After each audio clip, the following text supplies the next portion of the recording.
Welcome guys. तो आज हम बात करेंगे जुजुत्सु काइसेन के चैप्टर 233 के बारे में। तो चैप्टर की ओपनिंग होती है मोहरागा के स्लैश से और उसके रीअपीयरेंस से। वो फाइट में वापस आ चुका है।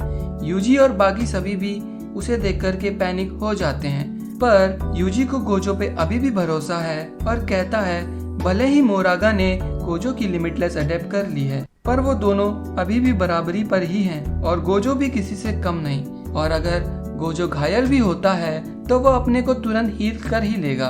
तभी सोको यूजी की बात काटते हुए बोलती है गोजो की हीलिंग की प्रोसेस धीमी हो रही है और ये उसके लिए सही नहीं है, और उसने अभी अपनी रिवर्सल रेड भी यूज करी थी पर उसका आउटपुट कम होता जा रहा है और वो स्ट्रेस है इस फाइट को लेकर के और सिगरेट पे सिगरेट पिए जा रही है। और वो कहती है सुकुना के लिए भी सेम होना चाहिए, और भले ही गोजो सबसे स्ट्रॉन्गेस्ट है पर सुकुना वो भी किंग ऑफ कर्सेस है। और ये बात सभी के दिमाग में अभी तक आ चुकी है कि गोजो अब इस फाइट में हार सकता है। यहाँ तक कि ये ख्याल गोजो तक को आ गया है कि वो सुकुना से हार सकता है। तभी गोजो को तोजी का ख्याल आता है, क्योंकि इससे पहले सिर्फ तोजी ने ही उसे ये सब फील करवाया था। पर गोजो इस फाइट से सेटिस्फाई भी है, क्योंकि उसे काफी टाइम बाद इतना मजा आ रहा है और उसे एक वर्दी अपोनेंट मिला है जिससे वो अपनी फुलेस्ट पावर में फाइट कर सकता है। देन गोजो मोहरागा को पंचेस मार रहा होता है और उसको पीछे धकेल देता है और चैंट करने लगता है ताकि वो अपने कम हुए आउटपुट को बढ़ा सके। और जैसे कि हमको पता है इनकैंटेशन हैंड साइन से जुजुत्सु सॉर्सरर अपनी कर्स एनर्जी के आउटपुट को बढ़ा सकते हैं। और इसी दौरान गोजो अपनी रिवर्सल रेड को यूज करने के लिए सोचता है, बट सुकुना तभी होश में आ जाता है और मेगुमी की रेबिट एस्केप टेक्निक को एक्टिवेट कर लेता है और मोहरागा को बचाता है।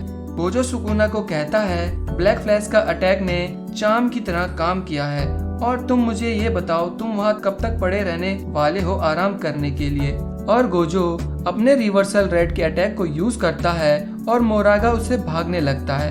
और गोजो सोचता है भले ही मोहरागा ने मेरी इन्फिनिटी अडेप्ट कर ली हो, पर तब भी सुकुना मोहरागा को मेरे अटैक से प्रोटेक्ट करेगा, और सुकुना उसे प्रोटेक्ट कर भी रहा है।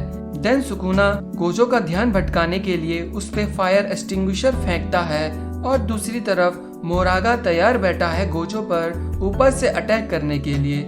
और फायर एक्सटिंग्विशर फेंकते ही सुकुना अपने स्टैंस बनाने लगता है और चोसो उसके मूवमेंट देख रहा होता है और रिकॉग्नाइज करता है कि ये सेम स्टैंस हैं जो पियर्सिंग ब्लड के लिए होते हैं, पर चोसो गलत होता है।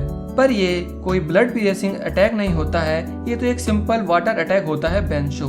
और गोजो मोहरागा के अटैक से अपने को डिफेंड कर रहा होता है। तभी सुकुना का वो अटैक बेंशो गोजो के राइट हैंड में जाके लगता है। तब गोजो को रियलाइज होता है कि मोहरागा गोजो की इन्फिनिटी को नलीफाई कर रहा है। तभी सुकुना उस पे अटैक करता है और ये फाइट अब 1v1 ना हो करके 1v2 हो चुकी है। और जो अटैक बेंसो सुकुना उस पे करता है वो मेगुमी के शिकिगामी का होता है, जिसका नाम मैक्स एलिफेंट होता है।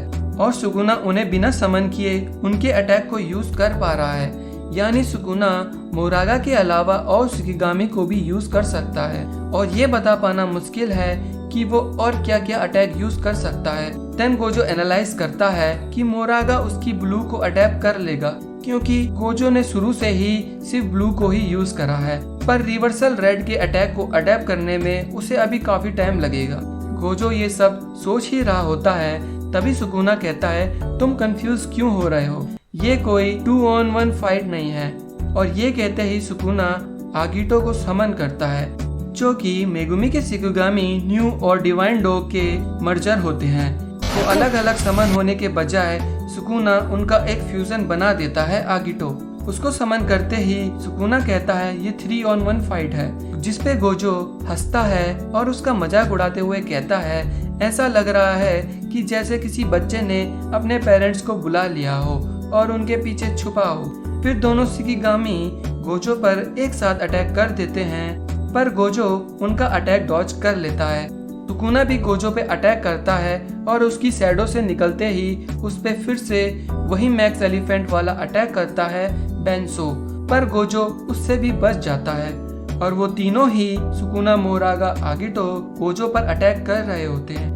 गोजो मोरागा पे रिवर्सल रेड का अटैक करता है, पर मोरागा इंजर्ड होता तो है पर उसका इम्पैक्ट ज्यादा नहीं होता और उसको लगता है कि मोरागा उसकी रेड को भी अटैक करने लगा है, और जबकि मोरागा ने अभी तक रेड का एक ही हिट खाया है और ये नहीं हो सकता कि उसने एक ही हिट में उसको अडेप्ट कर लिया हो। वो सोचता है कि मोरागा को किसी भी अटैक को अडेप्ट करने के लिए 0 से 100 नहीं जाना पड़ता होगा, उस पे अटैक होते ही वो अडेप्ट करना शुरू कर देता होगा। और गोजो रियलाइज करता है कि मोरागा को अब फाइट से बाहर करना होगा, क्योंकि मोरागा उसके रेड को अडेप्ट करने लगा है और उसके पास कोई चॉइस भी नहीं है। और वो अपने दूसरे अटैक को यूज करने के बारे में सोचता है जिससे वो मोरागा को हरा सकता है, और जिस टेक्निक को गोजो यूज करने वाला है वो है हॉलो पर्पल टेक्निक। और अब फाइनली गोजो मोरागा को लेकर के सीरियस है और वो अपनी हॉलो पर्पल टेक्निक यूज करने वाला है। और हमारा चैप्टर यहीं पर खत्म होता है। मिलते हैं आपको अगले चैप्टर में, तब तक के लिए पीस आउट।